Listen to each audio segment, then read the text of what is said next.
જય દ્વારકાધીશ, જય મુરલીધર। મારું નામ કુગસિયા કૃષ્ણ છે। હું લોધિકા તાલુકાના બાલસર ગામમાં રહું છું। આજે હું તમને 12મા અધ્યાયના 7 થી 11 શ્લોક સંભળાવવા માંગુ છું। શ્લોક 7।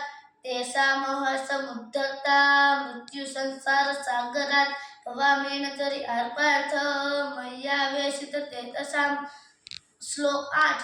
મય્યેવ ગુણ આદત્સ્વ મય્યિ બુદ્ધિ નિવેશય નિવશિષ્યસि મય્યેવ અદ ઉદ્ધવ ન સંશયઃ। શ્લોક 9। અથ ચિત્તં સમાધાતું ન શક્નોષિ મયિ સ્થિરં અભ્યાસયોગેન તતો મામિચ્છાપ્તુ ન રંજય। શ્લોક 10। અભ્યાસ્યાદ્ય સમર્થદોષિ મત્કર્મ પરમો ભવ મદર્પપિતર્માણિ કુર્વં સિદ્ધિમ વાપ્સ્યસि। શ્લોક 11। અથૈતદપ્યદોષિ કર્તુમદ્યોગમાશ્રિતઃ સર્વકર્મફલત્યાગસ્તતઃ કુરુ યતાત્મવાન।